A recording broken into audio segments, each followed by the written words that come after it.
no coração da América Central, onde vias navegáveis remotas são refúgios de contrabandistas de drogas,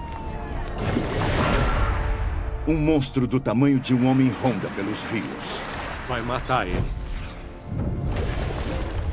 Uma criatura que instila medo em todos que a encontram. Um pescador morreu. Então, se o seu amigo não estivesse lá... Eu teria morrido. Sou Jeremy Wade. E essa fera me levará ao limite máximo e além.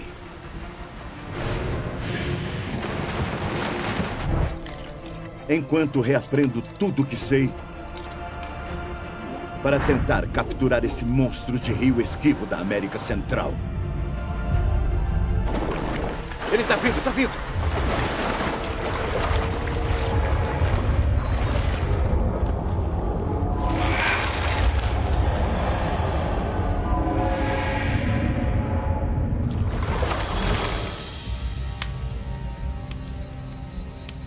Acabei de ouvir uma história oriunda das florestas da América Central sobre a morte misteriosa de um pescador.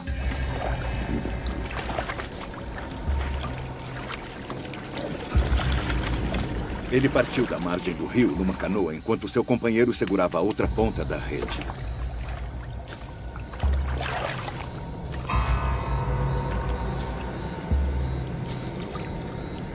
Foi a última vez que foi visto com vida.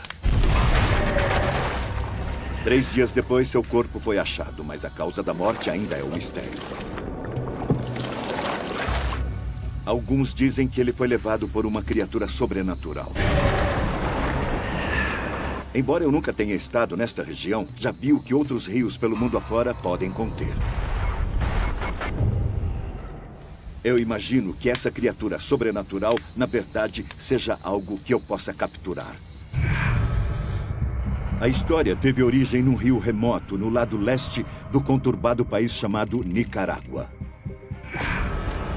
Dirijo-me a Bluefields, a única cidade grande na área, para começar minha investigação.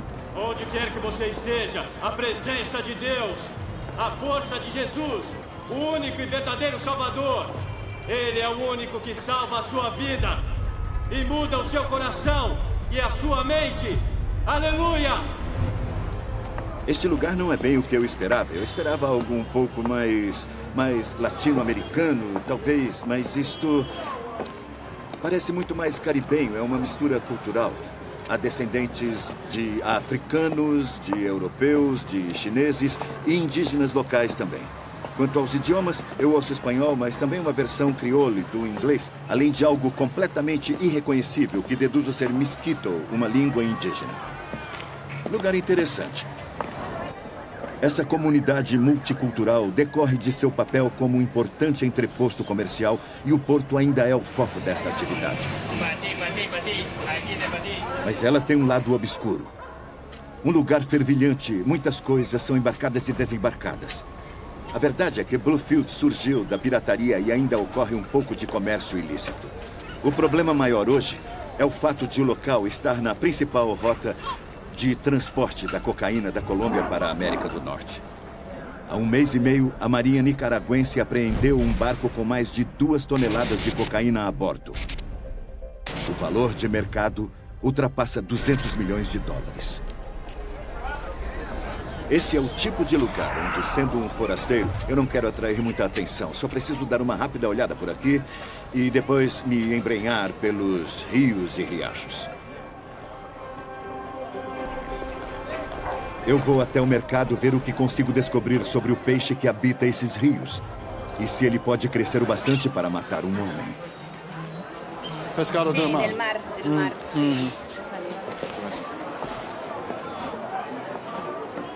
De mar ou de rio esse? De mar? Não é hoje? Não. Há algum pescado grande de rio aqui? Isso aqui é tainha? É, tainha. Temos aqui uma tainha. E há muitas delas rio acima. Deve haver peixes lá que perseguem estes e os comem. Devem ser peixes bem grandes. Há muitos peixes, mas são principalmente peixes de mar. E as pessoas daqui conhecem bem esses peixes. Eu perguntei sobre os rios, mas eu não consegui muita coisa. É tudo muito, muito conflitante. Então decidi desbravá-los por minha conta e ver o que eu consigo encontrar por lá.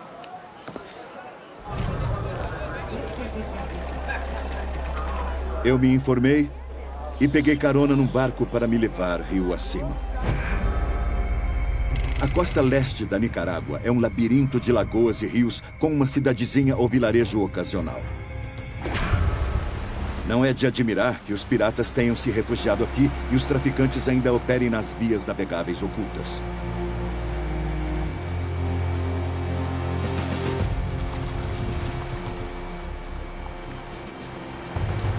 Várias horas após o caos de Bluefields, eu cheguei na região onde essa morte inexplicável aparentemente ocorreu. Preciso encontrar alguém que comprove a história que eu ouvi e confirme que estou na área certa.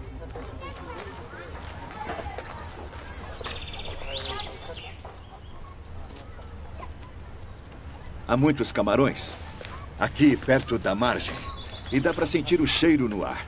Isso mostra como essas águas são piscosas. Olhamos para a água e ela parece vazia à vista da superfície, mas ela está repleta de vida.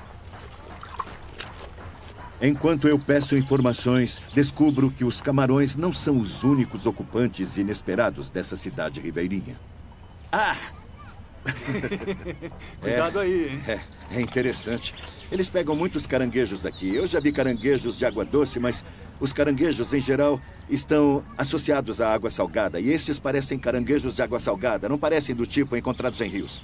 Há muitos deles neste balde. Põe de volta? Pode colocar.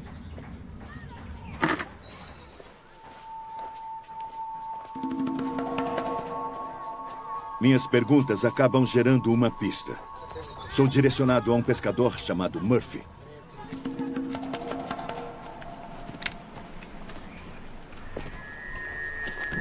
Nunca conheci alguém com tantas lesões e cicatrizes. Ele foi atacado por uma garopa. Um peixe me mordeu aqui, ó. Um peixe? É. Ele levou também um tiro. Levei um tiro aqui. Sei. Saiu por aqui. O que foi isso? Foi um facão. Ah, foi um facão? É, isso mesmo. Ele também foi mordido por um milípede enquanto mergulhava. E sangrou muito? Uhum. Foi picado por uma cobra e perdeu a perna. Devido a algo bem comum por aqui, ele pisou em um prego. A lesão infeccionou, depois gangrenou e não teve como salvá-la. Precisou amputá-la.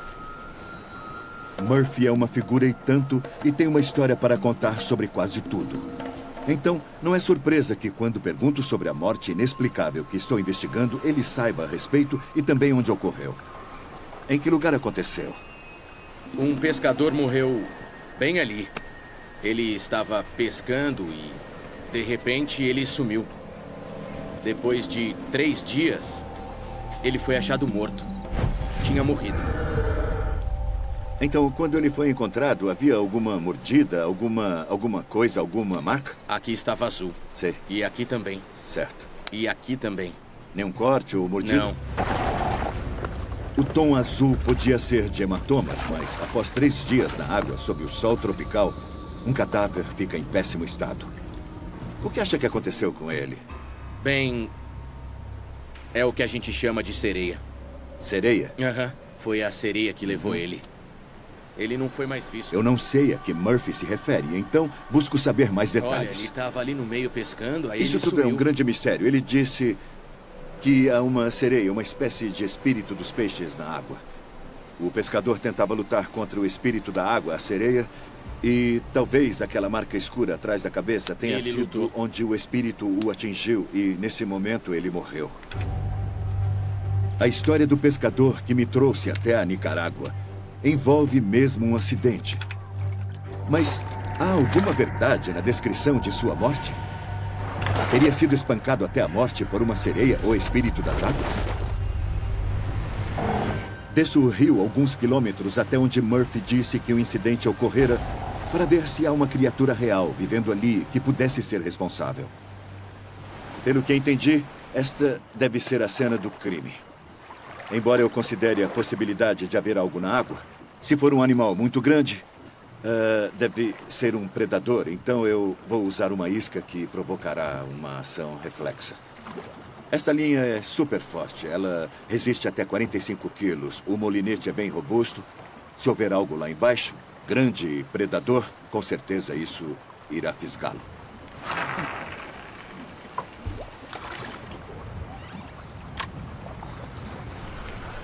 Este local em que eu estou é uma confluência de 2 rios.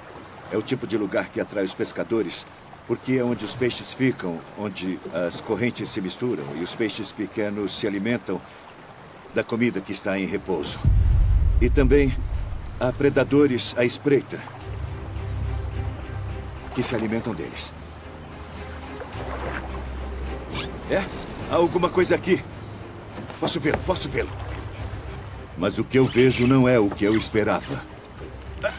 Isso pode mudar toda a minha investigação.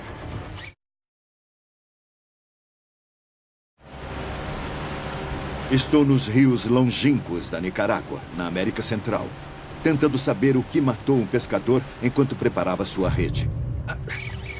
Eu fisguei um peixe na cena do crime. É alguma coisa aqui. Está mudando de direção rapidamente. Posso vê-lo, posso vê-lo. Eu vou puxar. É um xarel. Um peixe normalmente associado à água salgada. Mesmo quem não pesca sabe que esse não é o tipo de peixe que se encontra em rios. Mas ele é bem bonito. A cauda é bifurcada, é veloz. Estou surpreso porque... Ups! Quero ver até onde é que vai a cadeia alimentar depois desse peixe. A presença de uma criatura marinha como esse xarel, 15 quilômetros rio adentro, me fez questionar se essa água era tão doce quanto eu pensava. Resolvi testá-la usando um medidor de sal. 488, ou seja, quase 5.000 partes por milhão. É o que nós chamamos de água salobra. O que amplia as possibilidades, pois eu imaginava criaturas de rio, mas é bem possível que, além deste xarel, outros seres tenham vindo do mar. Já lidei com criaturas marinhas que subiram rios. Com elas, vivenciei batalhas longas e exaustivas.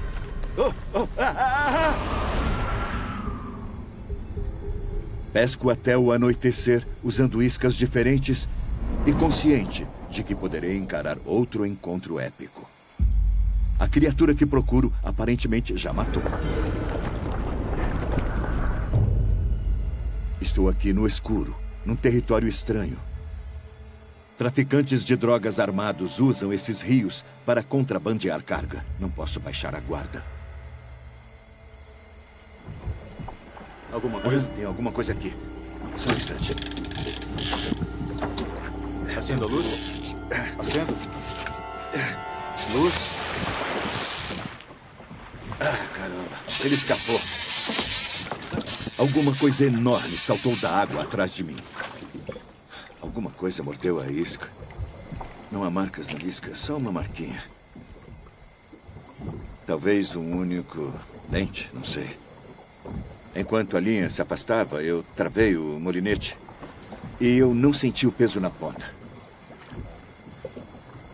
Mas quando eu fiz isso, eu ouvi o barulho na água atrás de mim. Trouxe a isca para baixo do barco, quando alguma coisa emergiu 6 metros e saltou.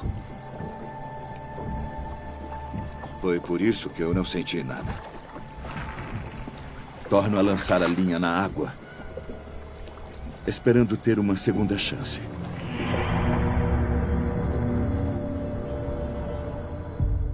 Seja o que for que tenha comido minha isca, devia ser um grande predador. Mas agora ele sabe que estou aqui.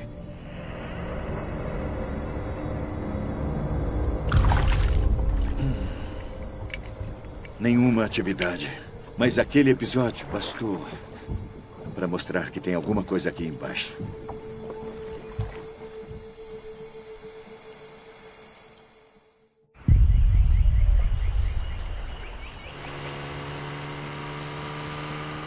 Na manhã seguinte, estou ansioso para saber o que saltou daquele jeito. Vejo alguns pescadores puxando uma rede e junto-me a eles para saber o que estão pescando. Isso.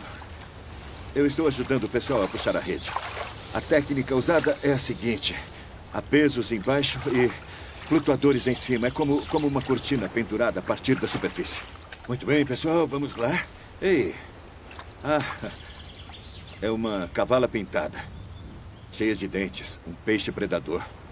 É um peixe de mar. O interessante é que ele tem um bom tamanho. Se aqui o consideram um peixe pequeno, imagino como seriam os grandes.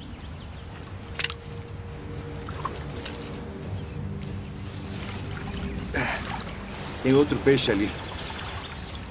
Se parece muito com o bagre.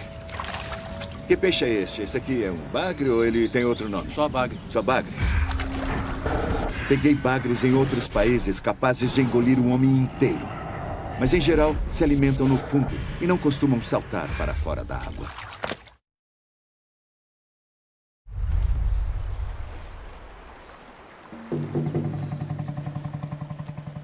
Visito uma cidade, perto da cena do crime, para tentar saber a história verdadeira por trás dessa morte misteriosa. Por aqui? Continuo fazendo perguntas. Fico sabendo que o homem vivia aqui. E logo me indicam a casa onde ele morava. Olá? Olá. Como vai? Oi. Muito prazer. Então, a senhora é a mãe do homem que é a mãe dele. Sei. E como é que ele se chamava? Pelete Martinez. Sei. Há quanto tempo ocorreu esse acidente? Sei. 6 meses atrás. Sei. O nome do homem era Felipe. Isso aconteceu há 6 meses.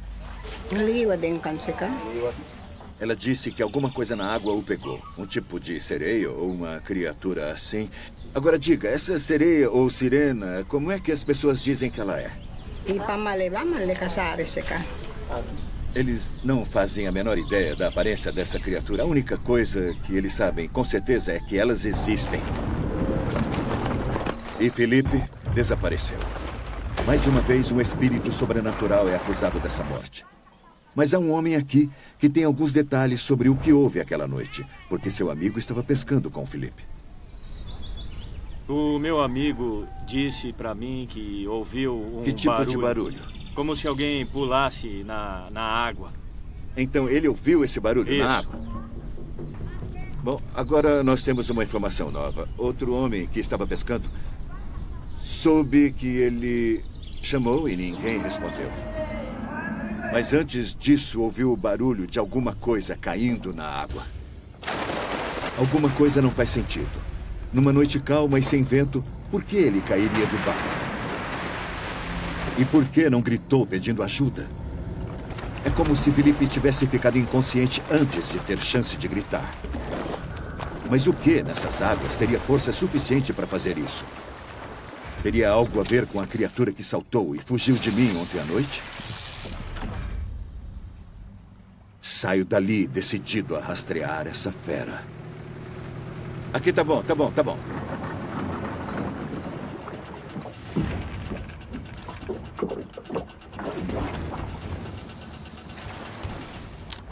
Ei, oh. Acabei de ver alguma coisa. Eu vi alguma coisa na água. Vi alguma coisa se movendo da esquerda para a direita.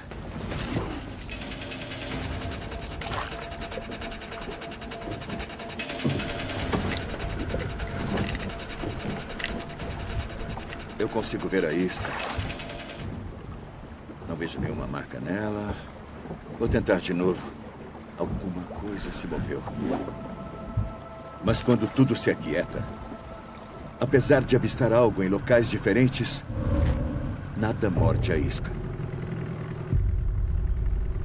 Parece que esse predador sabe que estou aqui e se mantém à distância. Eu insisto, mas não está adiantando. Pode ser o barulho do motor, sei lá. Seja como for, não está adiantando. Não vai ser fácil. Eu vou ter que... não sei, fazer outra coisa.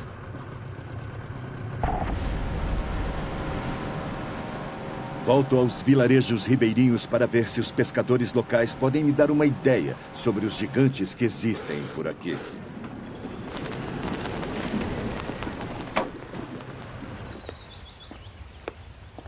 Oh.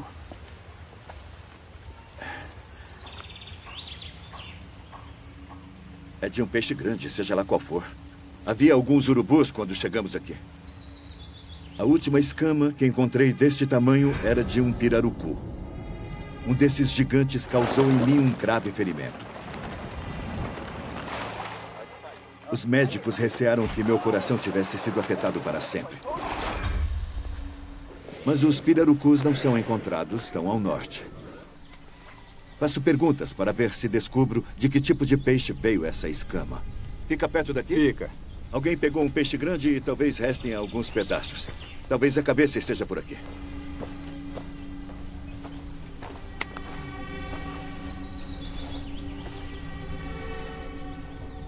Será que encontrarei o matador responsável por essa morte inexplicada?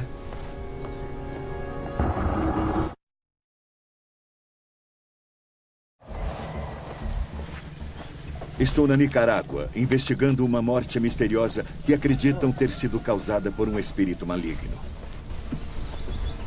Mas há um peixe nessas águas que poderia ser o responsável. E isso é o que restou de um deles. É um pouco sinistro. Se eu não estou enganado, isso é um tarpão. É um grande tarpão. Ele devia pesar uns 100 quilos. 100 quilos? Então ele devia ser desse tamanho. Era. Muito bem. Achar tarpões tão longe do litoral é surpreendente, mas não incomum. Principalmente se considerarmos que essa água é salobra. Eles costumam ser encontrados ao redor da costa. E foi lá que eu encontrei um pela primeira vez, enquanto pescava tubarões cabeça chata na Flórida. Aquele escapou. Mas essa tendência para saltar pode explicar o que eu vi aquela noite. Será que foi isso que aconteceu ao Felipe? Teria sido atingido por um? Os tarpões não são considerados peixes matadores. Não têm dentes grandes, espinhos ou eletricidade. Mas são enormes e têm uma velocidade incrível. Seu nado pode atingir 40 km por hora. Veja só a solidez dessa cabeça, esta massa sólida de osso duro e músculo, impulsionada por 65 quilos de força de impulso. Pode machucar. Na Flórida, os tarpões têm fama de danificar barcos e ferir pescadores ao tentar recolhê-los. Mas eu não me lembro de nenhum caso documentado confiável sobre morte causada por tarpão. Seriam os tarpões daqui mais perigosos? Talvez maiores ou mais agressivos? Preciso achar outros pescadores que encontraram esses peixes para saber o que eles pensam. Não demoro a encontrar uma testemunha de outro ataque brutal. O Joel e eu fomos pegar camarões à noite.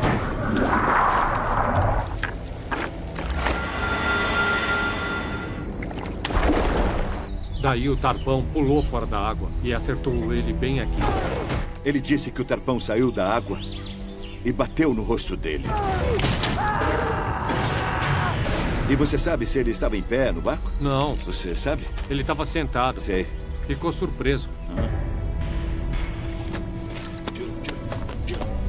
Qualquer parte que acerta machuca. É capaz de matar você. Esses peixes são grandes. Podem chegar a 225 quilos, 270 quilos. Eles crescem tanto que não dá para segurar usando vara e linha. Mesmo usando uma linha forte? Não dá para segurar. Ele disse 225 a 270 quilos. É bem grande. Eu fico surpreso com essa informação, mas quem sabe? 225 quilos equivale ao dobro do tamanho do maior tarpão que já peguei na Flórida. Mas as histórias não param por aí. Ele e outro homem foram pescar. E cada história exalta seu potencial mortal. Quando ele pôs o remo na água, tocou num peixe. Eles parecem saltar à menor provocação. Disse que se o amigo não estivesse com ele, provavelmente teria morrido. E quando fisgado, briga de forma violenta. Ele soube de alguém cuja cabeça foi aberta que ficou com uma cicatriz na testa. Eu senti o crânio dele. Quer dizer que se o seu amigo não estivesse lá... Eu teria morrido. É mesmo? Ele fica maniche. Ele disse que o peixe fica maniche. Maniche quer dizer louco. É um peixe doido, um peixe perigoso. Os tarpões são peixes esportivos bem documentados. Mas esses testemunhos violentos diferem de tudo que já ouvi. Preciso pegar um para ver se esses peixes nicaragüenses são diferentes. Aproximo-me de alguns pescadores que avistei no rio para saber a melhor forma de lidar com essa fera. Olá. Você sabe se alguém aqui pesca tarpão? Pesca sim. Ele me diz que, embora fisguem ocasionalmente um tarpão, eles o dispensam porque é muito perigoso recolhê-lo. Mas aparentemente há um homem que os pesca. O rapaz branco pesca muitos tarpões. O rapaz branco? Isso mesmo. Sei. Interessante. Perguntei quem pesca tarpão. Ele disse que é alguém que veio de fora, um sujeito branco. Ele os captura. Não é da etnia Mesquito? Não, não é Mesquito. Ele é branco. Pelo visto, ele sabe mais coisas. Eu preciso falar com ele se eu puder encontrá-lo. Aparentemente, esse pescador tem um acampamento rio acima. Mas um temporal se aproxima. Então nos apressamos pela chuva para fugir dele. Estamos a quilômetros da civilização e não faço ideia de quem vou encontrar. Mas ele pode saber o segredo da captura desse peixe monstro esquivo.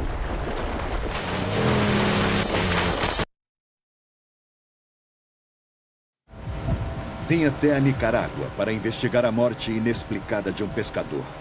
Minha missão agora é pegar seu provável matador, o tarpão.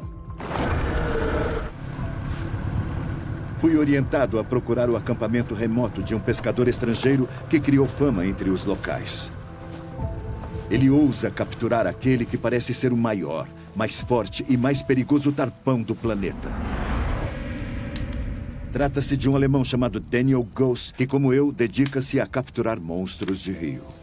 Eu cheguei aqui há mais de 10 anos e eu estava à procura de bons locais de pesca. Por fim, achou peixes enormes que ninguém conhecia. O imponente e esquivo tarpão. Eu levei algum tempo para entender melhor esse tal de tarpão. Na verdade, muitos anos. Mas sua captura exigia um novo método radical. Com os anos, eu mudei totalmente a abordagem e passei a usar float tubes. Sim. São iguais a uma boia enorme. Eu fico sentado nela, com os pés pendurados na água, e então os peixes não me reconhecem. O motor do meu barco estava perturbando os peixes, mas a boia do Daniel permite que ele deslize pela água em silêncio, sem ser detectado. Minha isca de borracha também foi uma escolha errada. O tarpão, embora atinja grandes proporções, ele tem o hábito de comer as presas que são bem pequenas. Você pode usar um fly ou um streamer bem pequeno. A pesca com mosca é a abordagem perfeita para isso. A pesca com mosca a partir de algo semelhante a uma boia de piscina parece ser um meio eficiente de fisgar um tarpão. Porém, sem um barco robusto à minha volta, sou um alvo exposto. Mas quando ele pega a mosca... Ele fica louco, completamente louco. Depois que ele é fisgado, não tem nenhum jeito de poder controlá-lo. A cabeça parece que é de concreto. Então, ninguém quer ser atingido por um tarpão que salta na sua direção completamente descontrolado. Ia ser muito perigoso. Parece que esses tarpões são maiores e mais violentos que seus congêneres na Flórida. Mas chegou a hora de saber se o que eu ouvi é verdade. Tenho alguma experiência na pesca com mosca, mas não sou um perito. Muito bem. Fazer isso de uma boia será como aprender meu ofício outra vez. A sensação é muito boa. Já pesquei em pequenos barcos de madeira, mas é a primeira vez que meus pés ficam pendurados na água. Será que alguma coisa lá embaixo vai agarrar os meus pés? Essas boias, impulsionadas com os pés, costumam ser usadas para fisgar peixes que pesam pouco. Ninguém ousa pegar tarpões desse jeito, exceto Daniel Goss e agora eu. Sentado, fico alinhado. Agora jogo a isca, mas antes de tentar, preciso aperfeiçoar o básico. Vou tentar de novo. Em apenas alguns dias, tentarei dominar o que Daniel passou 10 anos aperfeiçoando. Não. Tenho muito que aprender antes de estar pronto para enfrentar um gigante. Quando essa técnica parece difícil, é porque está fazendo errado. Tem a ver com economia, com precisão. Pegar o jeito de navegar e lançar a linha ao mesmo tempo.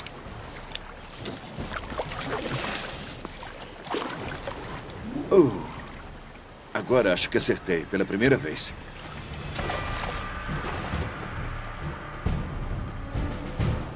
Nos dias seguintes, Daniel e eu passamos horas na água, apurando a minha técnica.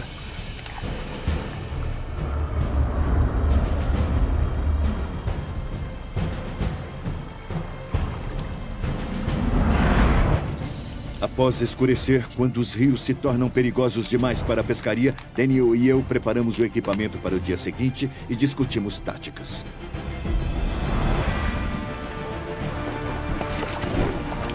E pouco a pouco, tudo vai se ajustando.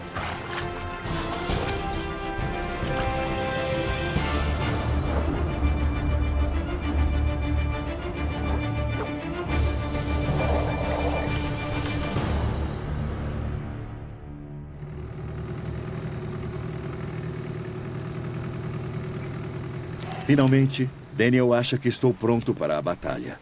Eu me sinto meio intimidado, sabendo que posso me ver preso a esse peixe.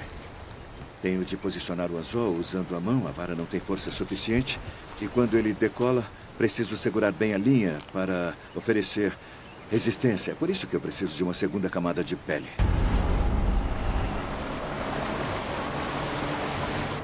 Daniel me leva até um local secreto, onde, segundo ele, estão os gigantes que procuro. Porém, ele me alerta que a minha técnica terá de ser perfeita. Porque nesse lugar não há espaço para erro.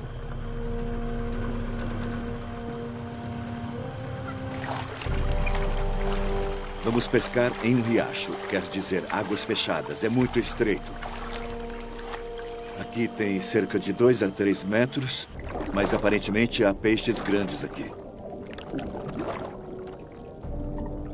Com tão pouco espaço nesse riacho, se eu fisgar um tarpão e ele saltar, há uma boa chance de eu ser atingido.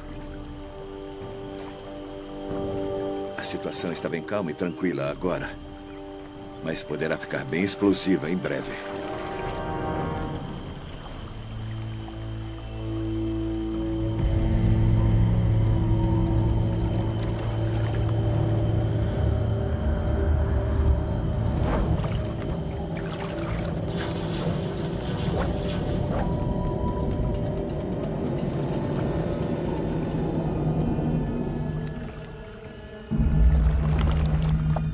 E então, o momento que eu aguardava.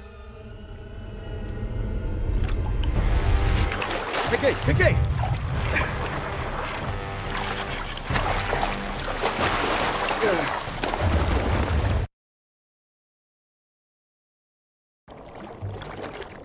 Estou enfurnado nas matas navegáveis da Nicarágua.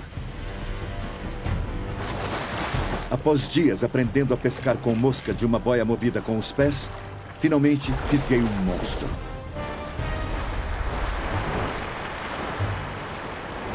Esses tarpões devem ser os maiores e mais perigosos da espécie. E esse peixe prova que estou certo. Esmagou meus dedos. Só o meu guia Daniel conhece esse local secreto.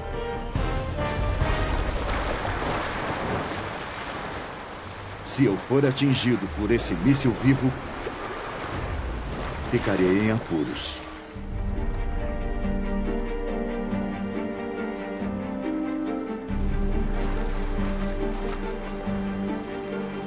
A batalha entra numa nova fase de combate corpo a corpo, mas ainda está longe de acabar. Envolve força física.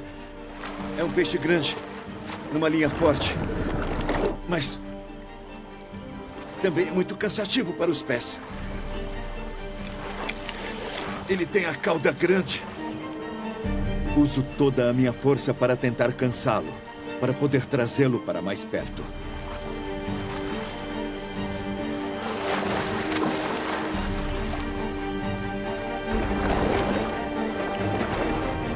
Mas esse peixe gigante parece estar levando vantagem.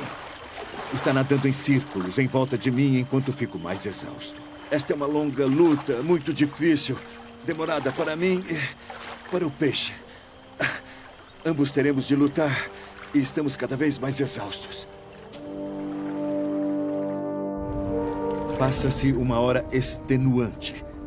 Eu me esforço para manobrar rapidamente e assim derrotar sua tática. Mas o peixe não mostra sinais de que vai jogar a toalha.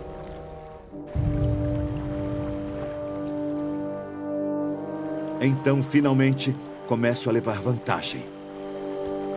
Quando se pesca com mosca, devemos agarrar os últimos metros de linha para controlar o peixe, ou a vara se quebrará.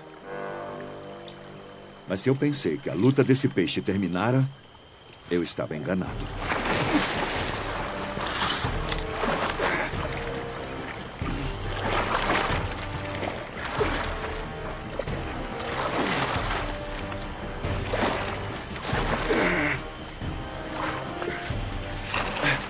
Peguei a linha. Ah, meu Deus, a linha enrolou nos meus dedos.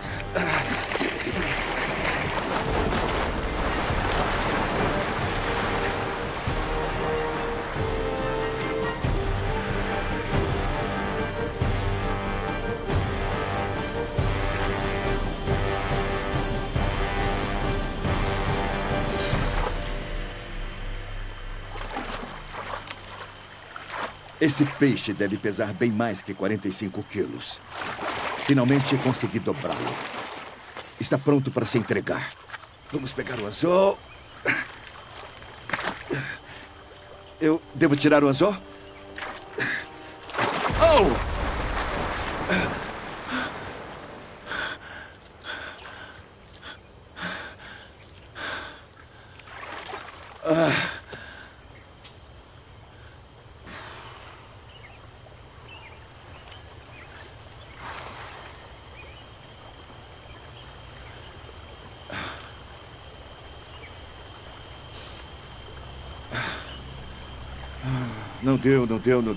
Não deu. Foi por muito pouco. As mãos estavam na boca dele. Quando ele se virou...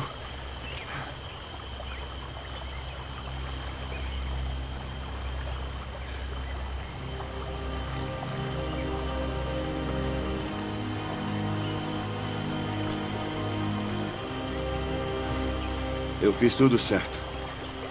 Até o último instante, mas não consegui. Não foi suficiente. 1 segundo ou 2, mas não foi suficiente.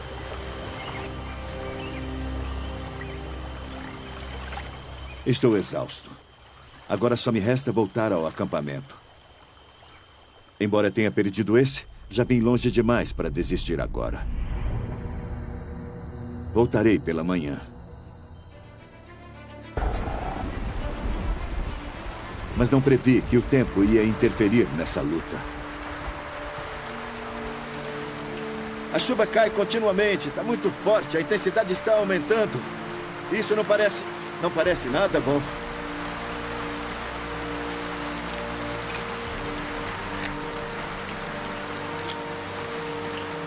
Quando a chuva parar, eu espero que ainda haja luz suficiente para chegar lá.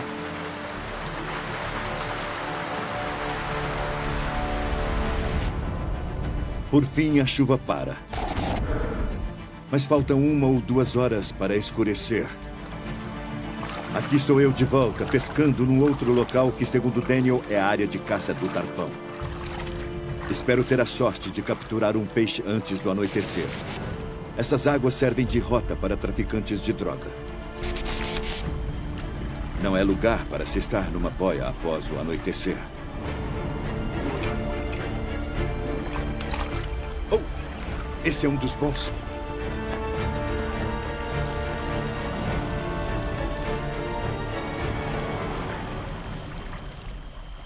Mas o tempo não está do meu lado.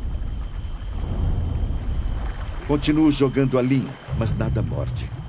E a noite está se aproximando.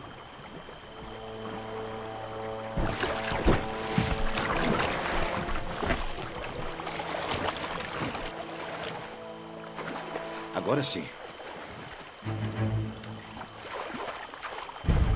Mal acredito no que vejo. Um cardume de tarpões caçando tainhas e fazendo-as saltar fora d'água. Uau! Se não me engano, está se alimentando. Espero poder lançar a linha sem ser notado.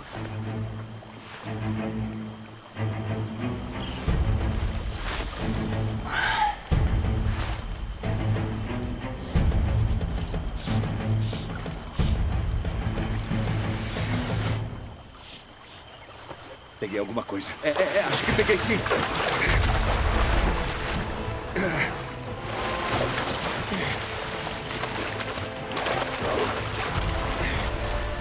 Oh, ainda não. Ainda não. Ainda está lá. Droga! A linha está na água, mas longe do peixe. O peixe desliza pelo rio numa velocidade fenomenal para frente e para trás. Parece que ele enrolou minha linha num galho. Está ficando difícil de enxergar. Se não puder liberar a linha depressa, perderei esse peixe. Há muita folhagem aqui. Acho que preciso passar para lá. Eu preciso passar por baixo deste galho. Oh, fiquei preso. Eu estou preso num galho. Pronto. Meu anzol deve estar bem fixo, pois o peixe ainda está preso. Mas mal consigo enxergar sob a pouca luz. É um peixe grande. Bem grande. Deve ter uns 70 quilos.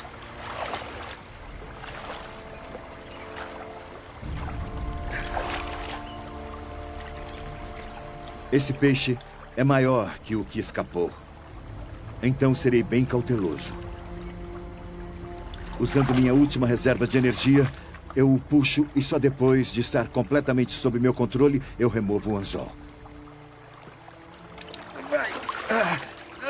Nós mal conseguimos tirá-lo da água, mas esse bicho na ponta da linha ficou saltando no ar 2, 3, 4 vezes até perder a conta. Pegar um tarpão tão grande nesse ponto do rio é raro. E a violência com que ele luta é diferente de tudo que já vivenciei. Quando lembramos que os locais pescam nesses mesmos riachos à noite, usando canoas pequenas que os deixam diretamente no caminho desse torpedo assassino, não é de admirar que esses tarpões matem pessoas. Em alguns casos, como o de Felipe, antes que tenham tempo de gritar pedindo ajuda. Com certeza este peixe foi responsável pelas histórias. Ele deixa as pessoas inconscientes fazendo com que caiam dos barcos e elas não são mais vistas. Esse bicho, que tem o meu peso, que salta no ar... Enfim, faz todo sentido, sabe? Com toda certeza. É um peixe incrível. Esse é um verdadeiro monstro do rio. Versão brasileira, DPN Santos.